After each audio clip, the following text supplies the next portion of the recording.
Kia ora, good evening. Tonight, are you ready? People are talking, 2,000-3,000 foot waves. OpShop's Jason Kerrison is building a dome. This is the ground level, yeah? Yeah. So you're actually going underground, preparing for the worst. Hey, this can happen. John Francis is talking 2012. Bang, something's taken place. And as for Robin Scott, I used to drive a BMW and think I was pretty flash. he's giving it all up. So what about stockpiling arms? For when it all hits the fan. It gets very savage very quickly. The end is nigh, or so they say. Some think there's going to be a sudden collapse in the year 2012, because that's what the ancient Mayan people predicted. Others believe there'll be a meltdown due to peak oil or global warming. Whatever the reason, a lot of Kiwis are hunkering down, and a lot of outsiders are flocking here to escape the forthcoming calamity. Melanie Reid's been hunting them out. I think we're living in an unsustainable civilization that is heading rapidly towards some sort of serious collapse. The whole world is going to experience something where they know without doubt, bang, something's taken place. Your world will change overnight. And what does it look like? I don't know, but I want to be prepared. Good or bad? It is what it is, but you're either prepared or you're not.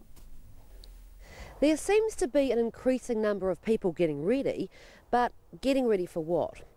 Well, the thinking is that the world cannot sustain human consumption at its current rate, and a global catastrophe is on its way.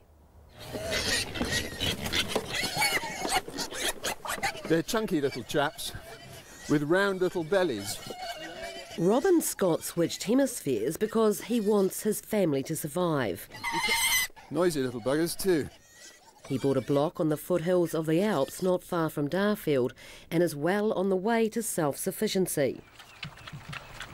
When peak oil, global warming or financial disaster hit, he reckons he'll be in the right place at the right time. We were drawn to the South Island because of the much lower population density. You don't have to put up with Aucklanders. Too many people up there. Yeah, and it's too much of that whole materialist, greed, self-obsessed culture, I'm afraid, of, having a big flash car and a house in Remuera. And we've got friends who do that and we love them dearly, but it's just not our bag, Have you been there, done that? Yeah, to a large extent. To a large extent, yes. I used to drive a BMW and think I was pretty flash. Robin Scott's old life included growing up in a mansion. Education, Oxford. Owned a castle in Scotland, now the residence of Billy Connolly. The way I've looked at it is that I got to the top of the mountain and I kind of looked around and I decided that's not what I want in my life, right? What was at the top of that mountain? Well, I suppose going to very flash weekend house parties and living, going to Ascot, going to Wimbledon, that's kind of the British, snobbish, upper class trip. Goats are the animal equivalent of blondes. They're very beautiful, but a little bit sort of neurotic and vague. And dizzy. There's no question Robin Scott is a colourful character, but he's also had a colourful, if not controversial, past. He was involved and fell out with a Scientologist, which led to him being deported from Denmark in the 80s. In the 90s, he grew marijuana for, he says, medicinal purposes, which landed him in jail. These days, though, it's all about his safe haven near Darfield. We get anything up to 3 litres of milk on a good day from the two of them. While it all may look rather tip-top, Adrienne, Robin's wife, and their 2 grown-up children consider New Zealand a kind of life raft, the best country on earth to be if it all hits the fan. There are financial threats, there are climate threats, there are overpopulation threats, there's political instability, there are nuclear war possibilities. There's a whole gamut of serious possibilities on a planet that actually can't feed itself. So this is your water supply? Yes, it's a kind of a reserve water supply because we... Big on sustainability, Robin's produced a website and book called Fortress New Zealand, urging Kiwis to stop living like there's no tomorrow and to get real on peak oil, global warming and world economics. In a hard-nosed way, I think we could have some rough waters up ahead. And I think... But you're saying a bit more than rough though, aren't you? Well, I'm certainly saying life-threatening. I'm certainly saying that survival becomes an issue, as we mentioned earlier. I think just simply staying alive could become a challenge in the future. There will be those that say that you're barking mad. Mm-hmm, plenty. You're catastrophizing. There's Yes. a name for people like Sure. you. You're a catastrophist. Yes, yes, that's true. I think anybody who knows me well knows that I'm really a very optimistic person at heart. I always look on the bright side of life. I'm not a doom merchant, and I find myself surprised that I'm now predicting such negative potential outcomes. It just so happens that I think I may be right about this. And I know a lot of people don't want to deal with these issues. They'd rather just pretend that everything's going to be business as usual. Robin Scott's not the only foreigner who's found the wide open spaces and mountains of the South Island an attractive proposition.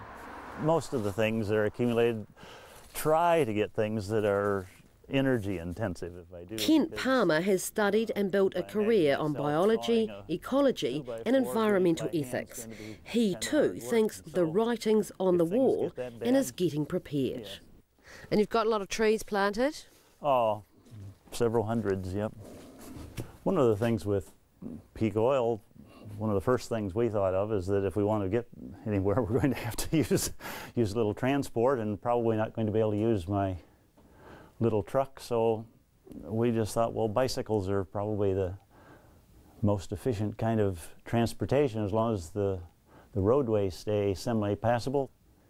This is stock food, and mainly things. It's feed wheat. I'm sure that if times got really tough, I would be happy to eat that as well. And what about in all these drums? They're all canned goods and sort of things. Just rice and pasta and stuff? Yeah, things that is, difficult to grow in a garden. Crank this. Whichever way you look, you can't help but think if the worst does come to the worst, Kent and his family will be in much better shape than the rest of us.